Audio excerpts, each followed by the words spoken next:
Donald John Cockell was born on September 22, 1928, in Balham, London. His mother, Mary Cockell, worked as a domestic servant in nearby Battersea. But as for his father, well, that was a mystery he would never solve. Before he ever laced up a pair of gloves, Cockell worked as a blacksmith, hammering metal into shape, his arms growing thick and powerful with each strike. But there was another fire burning inside him, one that couldn't be tamed by the forge. He got his first taste of boxing the hard way under the flickering lights of fairground booths, where fights were rough, the crowds were rowdy, and respect was earned with fists.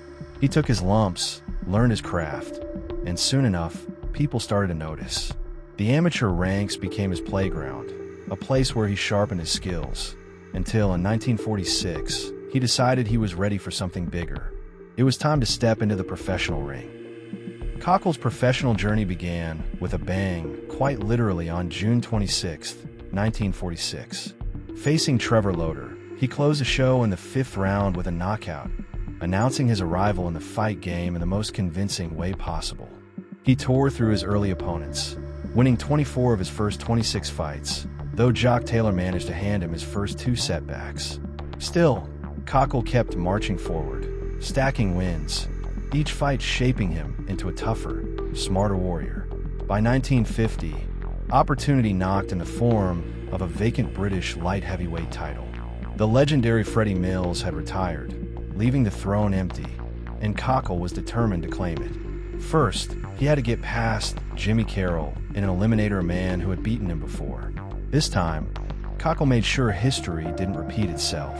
He won and moved on to the title fight against Mark Hart at Haringey Arena. It was a battle of endurance, stretching into the deep rounds, but in the 14th, Cockell found his opening and dropped Hart for the count. The British title was his, but he wasn't done yet. Cockell went on to defeat future Hall of Famer Lloyd Marshall twice, a feat that put him in position for an even bigger prize, the European light heavyweight crown. His opponent, the seasoned Frenchman Albert Ivel. On March 27, 1951, at Earl's Court, London, Cockell put on a display of power, stopping Ivel in the 6th round to add another championship belt to his collection. His next challenge came in the form of Albert Finch, a former British welterweight champion who was now looking to take Cockell's light heavyweight gold. Once again fighting at Haringey Arena, Cockell silenced any doubts by knocking Finch out in the 7th round, proving that his grip on the division was no fluke. But boxing has a way of humbling even its best. Cockell stepped up in weight to face the American heavyweight Jimmy Slade. And this time, the fight didn't go his way. Slade knocked him down twice in the 1st round, once in the 2nd, and twice more in the 4th before the referee called a halt to the punishment. It was a bruising loss, but Cockell didn't sulk, he went straight back to work. His next fight was against Italy's Renato Tontini. It wasn't an easy night. Tontini dropped him twice in the 2nd round, but Cockell battled back, dug in, and when the final bell rang, his hand was raised. The message was clear. Donald Cockell wasn't going anywhere just yet.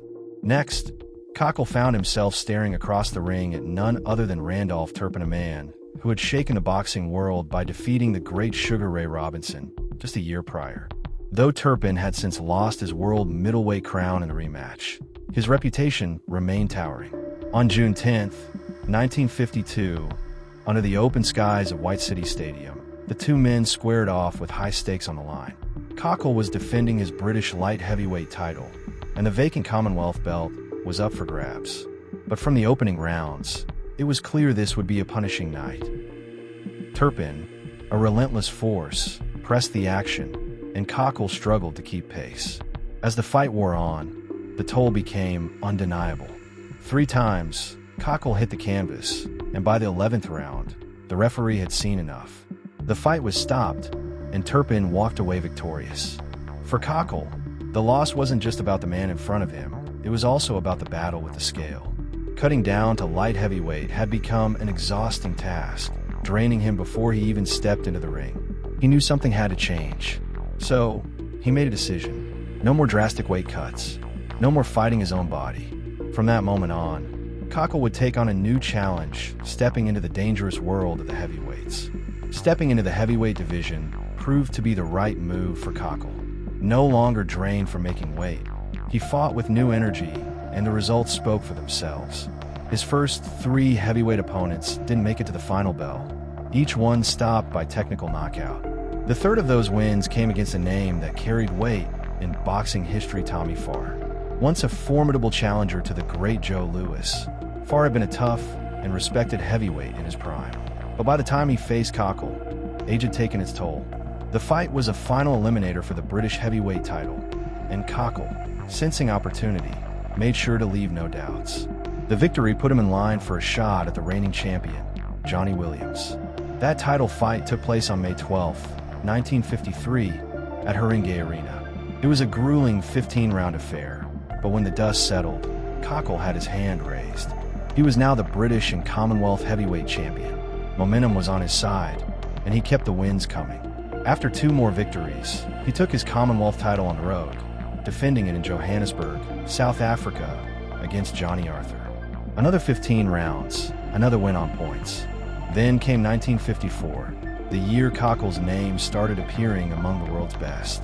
He tore through 4 top-rated American heavyweights, showing he could handle himself against elite competition.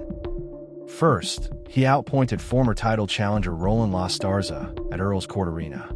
Then, he went toe-to-toe with the dangerous Harry Kid Matthews not once, not twice, but 3 times, earning close decision victories in each bout. The first and third fights took place in Seattle's Sick's Stadium, while the second was fought in London's White City Stadium. Those wins did more than boost his record, they put him on the doorstep of boxing history. For the first time since Tommy Farr's valiant effort against Joe Louis in 1937, a British fighter had earned a shot at the world heavyweight title. And standing between Cockell and the championship was the most feared man in boxing, the undefeated Rocky Marciano. On May 16, 1955, Don Cockell walked into Kazar Stadium in San Francisco, knowing the odds were stacked against him. He was a 10-1 underdog, giving up nearly 2 stone in weight to the undefeated world heavyweight champion, Rocky Marciano. At 205 pounds, Cockell was the bigger man, but Marciano, coming in at 189, had built his reputation on relentless aggression and bone-crushing power. For the first 3 rounds, Cockell held his own. He stood his ground, traded punches, and refused to back down. But as the fight wore on, Marciano did what Marciano always did. He turned up the pressure, hammering away at Cockell with an endless barrage of punches. Cockell absorbed it all, but he simply couldn't land anything to slow the champion down. By the end of the 8th round, he was draped over the ropes, battered but still refusing to quit. Then came round 9. Marciano came out like a wrecking ball, and this time, there was no stopping him. Cockell was sent to the canvas twice, once for an 8 count, then for 7. The referee had seen enough. 54 seconds into the round, the fight was stopped. Marciano had retained his title, and Cockell had taken one of the worst beatings of his career.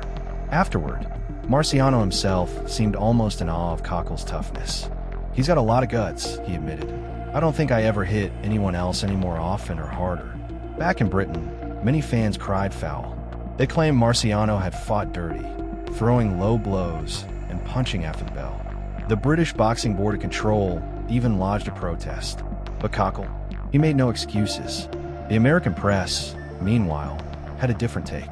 Sports Illustrated's Bud Schulberg painted a brutal picture, calling it a bare-knuckle brawl with gloves, describing Cockell as a man who had carried the honor of Britain on his shoulders, but was ultimately broken by Marciano's relentless assault. Cockell may not have won, but in the eyes of many, he had earned something just as lasting respect. The brutal war with Marciano had taken its toll on Don Cockell, and he was never quite the same fighter again. The punches he had absorbed that night in San Francisco seemed to linger, sapping his sharpness, his timing, perhaps even his spirit. Just 4 months after the title bout, he stepped back into the ring at White City Stadium to face Cuban contender Nino Valdez. It was over almost as soon as it began. Valdez, a towering, heavy-handed fighter, overwhelmed Cockell, stopping him in the 3rd round. By then, Cockell's weight had climbed to 15 stone 6 pounds, and the extra bulk did little to help him. Then, in April 1956, he took on Gideon Lave, a ferocious puncher from Tonga known as the Tongan Terror. It was a disastrous night for Cockell. Lave put him down and out in the 2nd round. Just like that, his career was over. By May, The Commonwealth Boxing Council stripped him of his title. 2 months later, he officially relinquished the British Championship and announced his retirement. But Cockell wasn't done fighting, at least not outside the ring. When the Daily Mail ran a scathing article calling him overweight and flabby in his final bout and accusing him of not giving his best effort, Cockell took them to court. He wasn't about to let anyone question his effort, not after everything he had endured. The verdict was in his favor, and he walked away with 7,500 pounds in damages, along with the satisfaction of setting the record straight. Don Cockell walked away from boxing with 81 fights under his belt, 66 victories, 38 of them by knockout. He had stepped into the ring against some of the best, taken his lumps, dished out plenty of his own, and carved his name into British boxing history. But when the final bell rang on his career, he faced the same question every fighter does: what comes next? He tried his hand at different trades, searching for a new path.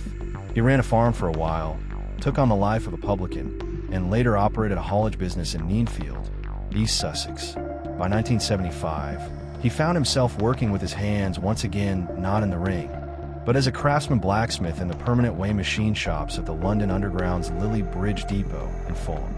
His last job was as an emergency maintenance man, a role that kept him busy until illness forced him to stop. On July 18, 1983, Cockell passed away in a hospital in Tooting, his battle with cancer coming to an end. He left behind his wife, Patricia Mary Cockell, his son Patrick, and a lifetime of stories, some told in smoky pubs, others carried in the memories of those who had seen him fight. His brother, David Hammond, had worked alongside him in later years, and no doubt, he knew better than most that Don Cockell was a man who never shied away from hard work, whether it was in the ring or far beyond it.